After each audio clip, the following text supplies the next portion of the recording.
अस्सलाम वालेकुम, मैं हूं अमीना खान। प्रोग्राम है मेरी धरती मेरी दुनिया।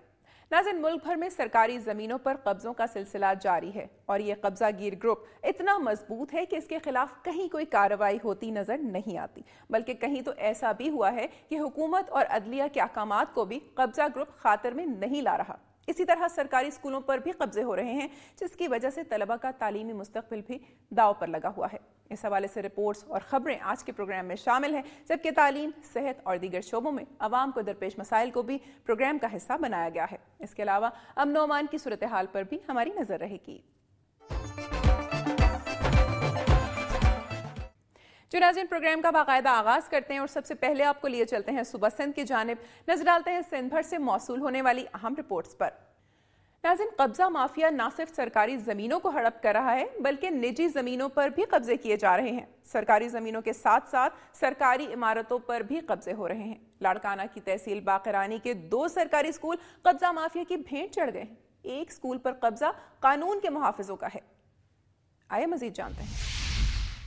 तहसील बकरानी की गवर्नमेंट स्कूल नंबर 1 पर वडेरे ने कब्जा करके उसे मसमार करने की कोशिश की, ताहम डीसीओ ने फौरी नोटिस लेते हुए वडेरे से कब्जा छुड़ाकर मुकदमा दर्ज करने का हुक्म दे दिया है। जबकि दूसरी जानिब गवर्नमेंट स्कूल नंबर 2 पर डीएसपी बकरानी कुर्बान सूमरो ने कब्जा करके उसमें अपना ऑफिस बना लिया है, जिसकी वजह से वहां तालिब इल्मों की जगह पर पुलिस नजर आ रही है। इस सिलसिले में डीसीओ लाड़काना ने डीएसपी कुर्बान सूमरो को स्कूल की बिल्डिंग खाली करने का हुक्म दिया, लेकिन डीएसपी स्कूल बिल्डिंग खाली करने से इनकारी है। पुलिस के इस अमल के खिलाफ डीसीओ लाड़काना की जानिब से डीपीओ लाड़काना से राब्ता किया गया, जिन्होंने जल्द स्कूल बिल्डिंग खाली कराने की यकीन दहानी कराई है। ताहम अभी तक स्कूल से कब्जा खत्म नहीं हो सका और दर्जनों बच्चे तालीम से महरूम हैं। कब्जा माफिया के हाथों से सरकारी स्कूल भी महफूज नहीं, रेलवे की जमीनों पर भी कब्जे मौजूद हैं और अरबाब इख्तियार इन कब्जा गिरों को जानते भी हैं, लेकिन पता नहीं वो कौन सी मजबूरियां हैं जिनकी वजह से सरकारी जमीनें वागुजार नहीं कराई जा रही। सरकारी स्कूलों पर कानून के मुहाफिजों के कब्जे की रिपोर्ट आपने मुलाहिजा की। अब किससे फरियाद करें और किससे दाद रसी चाहें? उम्मीद ही की जा सकती है कि हुकाम बाला स्कूलों पर कब्जे खत्म कराएंगे ताकि तलबा अपना तालीमी सिलसिला जारी रख सके। और अब नजर डालते हैं सुबह सिंध की चंद खबरों पर। Sindh high court Sukkur bench की जानिब से शादीशुदा करार दिए जाने के बावजूद नौब्याहता जोड़े को जान से मारने की धमकियां मिलने के बाद मियां बीवी तहफ्फुज के लिए विमेन कंप्लेंट सेल पहुंच गए हैं। कुछ रोज कबल Sindh high court Sukkur bench से शादीशुदा करार दिए जाने वाले साले पट के रिहायशी दुल्हा कलंदर बख्श मेहर और पिंडी भटिया की रिहायशी मसमात फौजिया वुमेन कंप्लेंट सेल पहुंचे और शिकायत की कि मसमात फौजिया के वालिदैन उन्हें और दुल्हा के वालिदैन को कत्ल की धमकियां दे रहे हैं। इस मौके पर कंप्लेंट सेल के इंचार्ज किरण दाऊद पोता ने बताया कि नौब्याहता जोड़े को मुकम्मल तहफ्फुज के साथ साथ मुकम्मल लीगल एड फराहम की जाएगी। हम दोनों ने पसंद की शादी की है हाई कोर्ट सक्खर में। अभी जो इनके माँ बाप हैं और कुछ मेरे रिश्तेदार हैं वो हमें धमकियां दे रहे हैं। वो कह रहे हैं उसको वापस करो, अगर वापस नहीं करोगे तो हम आप पर केस भी करेंगे और हम आपको मरवा देंगे। दोनों जो मेरा माँ बाप है ना वो कहते हैं वापस आ, नहीं तो हम आपको मार देंगे, कत्ल कर देंगे, इसको भी मार देंगे। आबादगार एक्शन कमेटी के जमींदारों का अपने मुतालबात के हक में हैदराबाद टंडो मोहम्मद खान रोड पर तवील धरना 4 अजला की ट्रैफिक जैम होकर रह गई।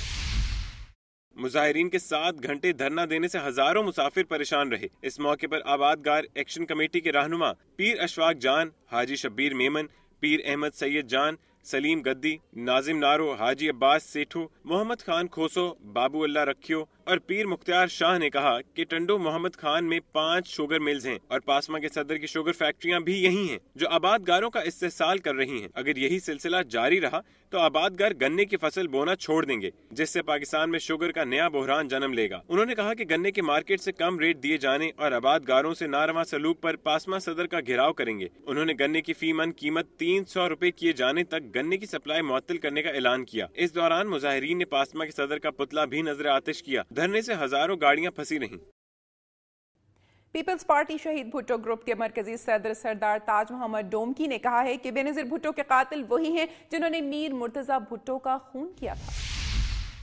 पीपल्स पार्टी शहीद भुट्टो ग्रुप के मरकजी सदर सरदार ताज मोहम्मद डोमकी ने कहा है कि बेनजीर भुट्टो के कातिल वही हैं जिन्होंने मीर मुर्तजा भुट्टो का खून किया था। ठट्ठा में प्रेस कॉन्फ्रेंस करते हुए ताज मोहम्मद डोमकी का कहना था, کہ ملک میں حد سے زیادہ کرپشن بڑھ گئی ہے. حکمران کسی کو منہ دکھانے کے قابل نہیں. مشرف کو 3 سال پہلے گرفتار کرنا چاہیے تھا کیونکہ وہ محترمہ کے قتل میں براہ راست ملوث ہے. انہوں نے کہا کہ سیلاب زدگان اس وقت بھی سخت مصیبت میں دن گزار رہے ہیں. ٹھٹھا میں جو NGOs کام کر رہی ہیں اس میں ایک بھی مقامی لوگوں کو نوکری نہیں دی گئی. تاج محمد ڈومکی کا کہنا تھا کہ 28 فروری کو حیدرآباد میں ہونے والا جلسہ تاریخی ہوگا جس سے پارٹی کی قائد گنوا بھٹو خطاب کریں گی. اور ناظرین آپ کو لیے چلتے ہیں ٹھٹھا. سندھ میں عورتوں پر تشدد، کاروکاری و ڈیرہ شاہی کے خلاف عوامی تحریک کی 50 سے زیادہ خواتین اور لڑکیوں نے ٹھٹھا پریس کلب کے سامنے بھوک ہڑتال کی. عوامی تحریک کی 50 سے زائد خواتین نے سندھ میں عورتوں پر تشدد، کاروکاری اور وڈیرہ شاہی کے خلاف ٹھٹھا پریس کلب کے سامنے بھوک ہڑتالی کیمپ لگایا. ان کا مطالبہ تھا کہ سندھ میں عورتوں پر مظالم، کاروکاری اور وڈیرہ شاہی فوری طور پر بند ہونے چاہیے. ان کا کہنا تھا کہ ایسے لوگ جو چاہے جتنے مرضی بااثر ہوں ان کے خلاف ایکشن لیا جانا ضروری ہے. شہداد پور میں DPO سانگھڑ عبداللہ شیخ کی ہدایت پر پولیس کا منشیات فروشوں کے خلاف آپریشن جاری. مخبری کرنے کے الزام میں بروہے برادری سے تعلق رکھنے والے افراد نے ہنگورہ روڈ پر پولیس اہلکار عبداللہ باگرانی کو ڈنڈوں اور سریوں سے حملہ کر کے شدید زخمی کر دیا. پولیس نے واقعے کے بعد کارروائی کرتے ہوئے بروہی برادری کے سردار امیر بخش بروہی، خداداد بروہی اور MSF شہداد پور سٹی کے صدر نذیر بروہی کو پشت پناہی کرنے پر گرفتار کر لیا. اس پر بروہی برادری سے تعلق رکھنے والے سینکڑوں افراد نے حلہ چوک پر ٹائر جلا کر روڈ بلاک کر دیا اور پورے شہر میں لٹ برادر نوجوانوں نے بازار بند کر دیے، جس پر پولیس نے ان مسلح نوجوانوں کو گھیر لیا.